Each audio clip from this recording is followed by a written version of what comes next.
I was shot 5 times, and to an argument, the person wanted me to leave, and I didn't leave, so I. And so as far as it goes, like, would you say that you had like a fairly normal childhood? No. Tell me about it. And so, what was you doing before that? Before what? Before you got shot, like. Oh, dancing. Okay, so you was a dancer? Yeah. And here in Atlanta? Yeah, but or I used to travel? No, I didn't. I never traveled. I was dancing, and then I was doing like little private parties and stuff too. But I mean, I wasn't really out there like that. So it's like I was kind of lazy with it. You was a lazy dancer? Yeah, lazy with it. Cause I'm just being honest. So I just wasn't really out there like that. But yeah, I wasn't traveling. I was in Atlanta. So I mean, so as a quote unquote lazy dancer, you know, people are curious, like how much on an average week would you bring in? What's up, YouTube? Go ahead and smash that like button. Also, if you like the video, share. It helps to spread it in the algorithm. Now back to the content. What's up, YouTube? Atlanta Street Interviews out here with another one. So we got a young lady with us today. How you doing today, miss? I'm good. All right. So are you homeless? Yes, I am. Okay. How old are you? 23. 23. And so how long have you been homeless? For 3 months now. 3 months? Mm-hmm. So what was it that happened 3 months ago that caused you to become homeless? I was shot 5 times, and to an argument, the person wanted me to leave, and I didn't leave, so I ended up getting shot and forcefully having to leave. Yes, you got to at that point. Man, 5 times? Where'd you get shot at? Oh, in my legs and then in my hip. Jesus. Was this like a romantic partner? No, it wasn't a romantic partner. It was just somebody I was living with, and he wanted me to leave because he found somebody that was paying more. So, yeah. Okay, so you was living with, this was a guy or a woman? Oh, a man. A guy, okay. So you was living with the guy. Were y'all romantically involved at all? We was never romantic. Okay, so whatever. Straight, like, tenant situation? Yeah. And how much were you paying per month? $700. And he found somebody was gonna pay more? Yeah, I ended up getting locked up. So when I got locked up and I came back, he had somebody already in the room. How long were you locked up for? Probably 2 weeks. Wow, all right. That's pretty good for him to get somebody in that quick. Yeah. I mean, just speaking from a landlord's perspective, 2 weeks is a really fast turnaround time to get somebody else in there. Especially for $700. Was this just a room that you was renting, or was this like you had, you know, half the house type deal? Oh, no, it was just a room. Oof. What was this in? Buckhead?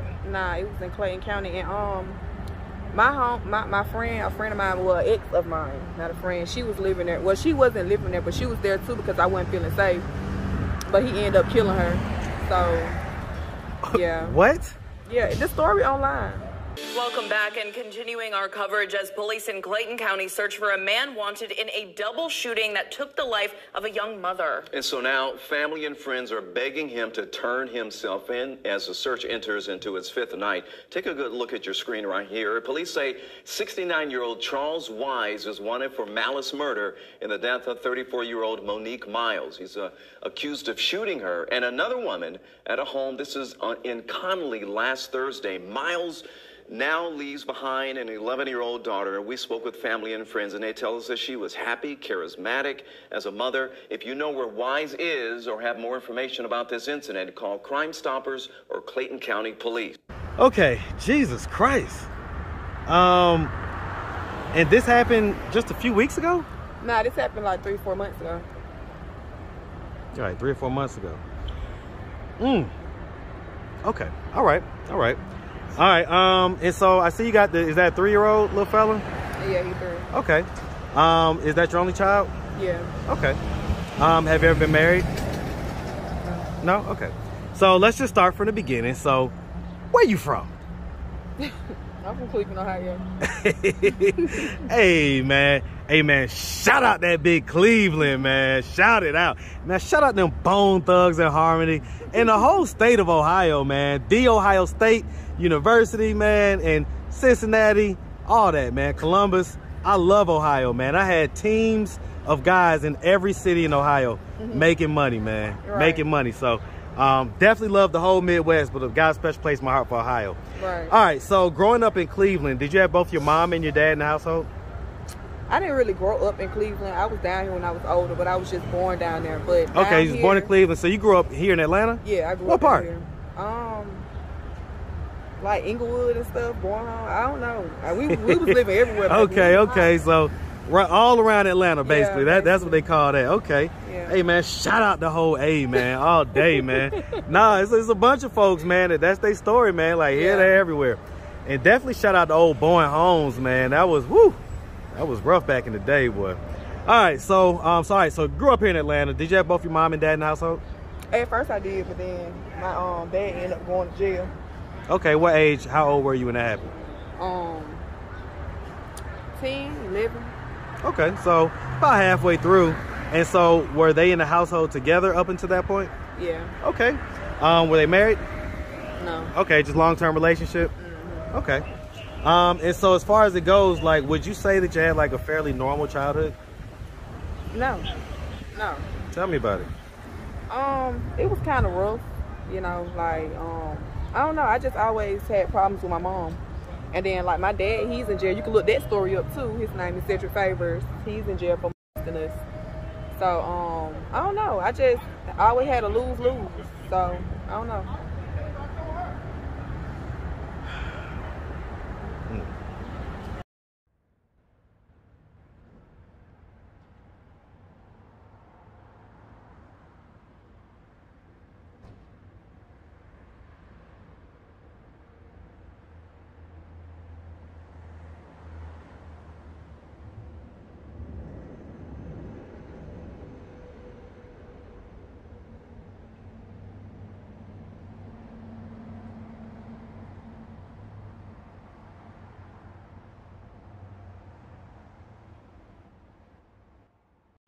But I'm good now. So like I swallowed all that pain and turned that pain to working harder.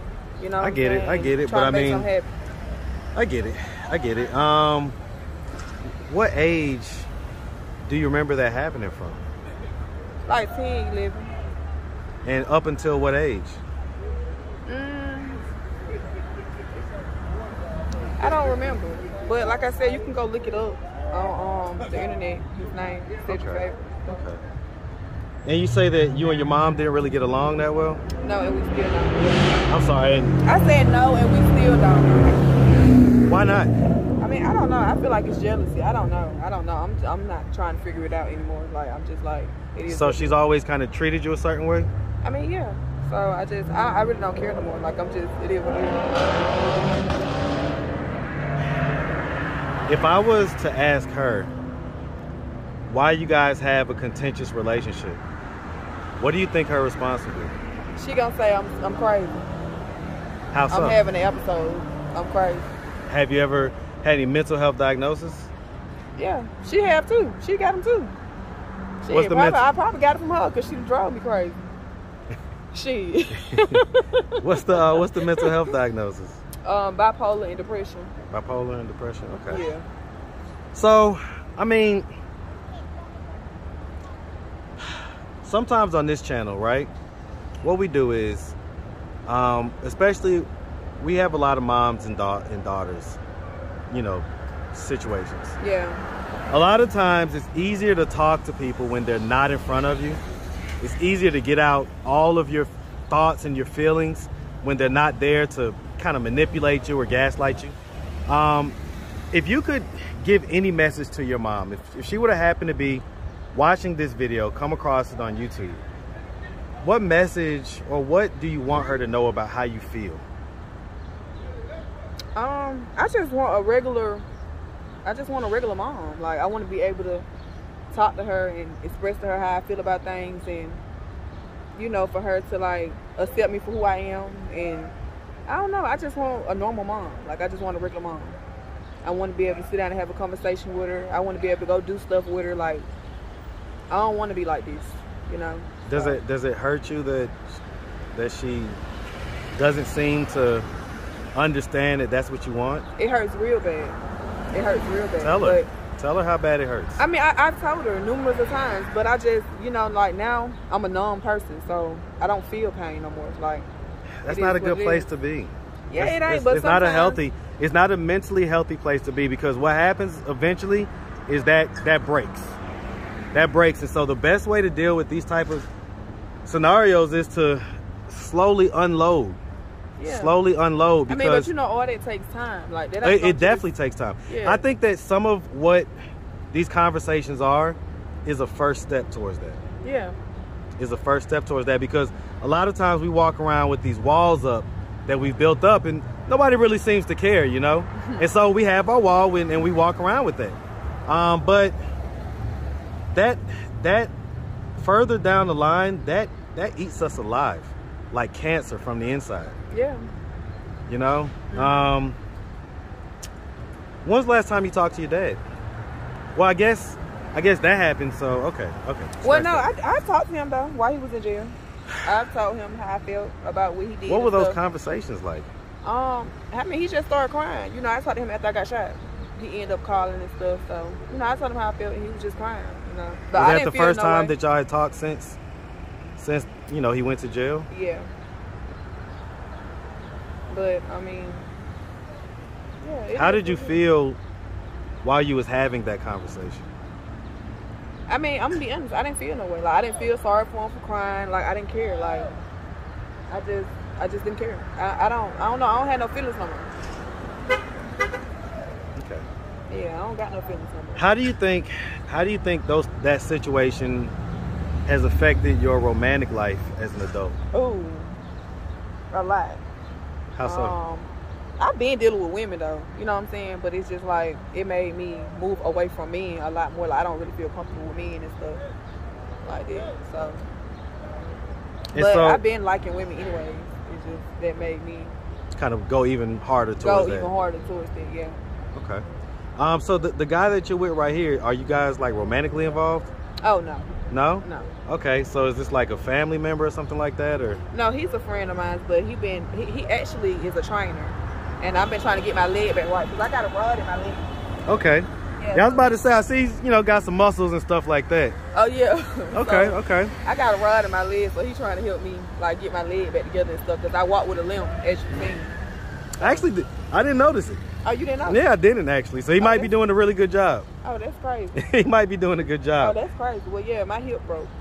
So, I got a rod in there, so. And so, what was you doing before that? Before what? Before you got shot. Like. Oh, dancing. Okay, so you was a dancer? Yeah. And here in Atlanta? Yeah, but or you used to travel? No, I didn't. I never traveled. I was dancing, and then I was doing like little private parties and stuff too. But I mean, I wasn't really out there like that. So it's like I was kind of lazy with it. You was a lazy dancer? Yeah, lazy with it. Cause I'm just being honest. So I just wasn't really out there like that. But yeah, I wasn't traveling. I was in Atlanta. So I mean, so as a quote-unquote lazy dancer, you know, people are curious, like how much on an average week would you bring in? I don't like talking about it. My friend would ask me about that too. I just don't like talking about it because dancers get robbed, and that's why most of them are just so secretive about what they making and how much they making and stuff. But I get it, but you're not dancing no more. I know. I have my own. I'm finna start back. Oh, okay. That's why you got the trainer. Okay. I'm trying to start back. Well, I mean, okay. So again, we just want to know, like, when dancers dance, right? Don't have to be specific. When dancers dance, what's kind of an average that they would bring home in a week? In a night, you mean? Well, no, because some of them work one night, some of them work 3 nights, some of them work 6 or 7 nights. But in a night, you can at least bring, like, I'm gonna say for average dance to like 500 to 700. Like, that's a night. And so, how many nights would the average dancer dance? I don't know, but I know me. I dance how I want to dance and when I want to dance. I don't know how many days a week. So you didn't feel pressed as far as like no schedule or nothing like that? It wasn't that I wasn't feeling pressed. I was just still trying to build my mental up to doing that. So you wasn't like the super confident running up in there. Nah, you was kind of like not even about that. It was just like I was still building my mental up to doing it. Like, okay, I'm finna do this. I'm gonna do it. You know, it wasn't nothing about confidence. What age was the first time that you danced? 18. 18? Yeah. But I was doing private parties. I wasn't in no club. Okay. So, I mean, the private parties are, you know, what we in my generation, we immediately think of Players Club, right? We go to Ebony. What is Players Club? Exactly, right? That's so funny to me. I promise you, everybody who's around 40 is laughing right now. But okay, so Players Club, that's a classic. By the way, I gotta have your black card for that, but really not really, because you're a different generation. But that's a classic in our culture, man. Players Club with Lisa Ray, Ice Cube. You know, it was basically about the strip club life down here in Atlanta. Never saw it? Never heard of it? Oh, you gotta do your research, man. That's your industry. All right, cool. So, well, one of the things that Ebony did in the movie was she did private parties. And the private parties eventually led to her doing, you know, some light prostitution. So have you ever had to, like, sell yourself for money? Yeah, no, I ain't never had to sell myself. I feel like ain't no price on it. Like, a nigga can't buy me, period. Priceless. Yeah, but somebody told me once before when I said that, they were like, well, you dancing, you selling your body in the club, but it's different. You know, you dancing, I feel like it's just, I take it as entertainment. Like, you have to lay down on your back and the nigga got to do this and do that. That's different. It's 100% different when, it's a lot different when someone is entering inside of you. Yeah, exactly. Like, when they're literally going inside your body, that's not the same thing as just, you know, showing off your naked body. Yeah, it's definitely, I agree with you on that. All right. So, I mean, at this point, you know, what are we doing to try to get ourselves out of this position of being homeless? Oh, I'm working on everything. You know, it's a process. Like, you know, so that's why I was up here today. Like, I'm trying to get everything together. It is what it is, but it's a process. Like, I'm still working on, you know, getting myself together from being shot, from losing somebody. So it's like a process. Like, yeah. I mean, I can only imagine, man. You know, you got the 3-year-old son. Where's the dad at? He doing his own thing. He out and about. Like, I'm not chasing behind Does he help or no, like? He don't do shit. He doesn't do nothing. But like I said, we ain't feeling sorry for ourselves. Like, because at the end of the day, you can't force nobody to be in your life. Like, you got to still go on. Well, it's not about feeling sorry for yourself. It's more so about trying to figure out, like, okay, so did you know that this guy was this type of guy before you had a kid with him? Not. Okay, no, so he seemed like he was going to be the type to, you know, be a stand-up guy or whatever? We didn't even mean to have a kid. So it's not like we planned to have a kid. We didn't plan to have a kid. But were y'all dating at the time? Yes, we were dating. But when I got pregnant, he wanted me to get an abortion. And I don't do it. So, yeah. So, I mean, when's the last time that he saw his son? 3 years ago. Yeah, 3 years ago. Okay. All right. Well, like I say, so if anybody out there wanted to reach out, help, or donate, do you have a way they could do that? Do you have social media, Cash App, anything like that? I have an Instagram. It's chosen_only_1. I mean, yeah. Okay. All right. You got Cash App? What is my Cash App? I don't know it by heart. Girl, you better go find that Cash App. Stop playing with me. Man, go find that Cash App. It's the money sign mama 444. 2 mamas? Yeah, mama. And then 3 4s? Yeah. Mama spelled M-A or M-O? M-A. Mama. All right, now, what's your name? Just so I can look it up, make sure. My real name? Yes. I'll tell y'all my nickname. Okay. Mia. Huh? Mia. Okay, but I mean, the bottom line is, will I be able to find you? Because if that's the wrong Cash App, will I be able to find it? On social media. On social media? Yeah, find me on social media. And that has your Cash App as well on there? No. But, okay. You can just text me on social media. I get it. All right, miss. Well, like I say, we definitely wish you nothing but the best out here, okay? Thank you. Make sure you have a good one, sweetie. You too. All right.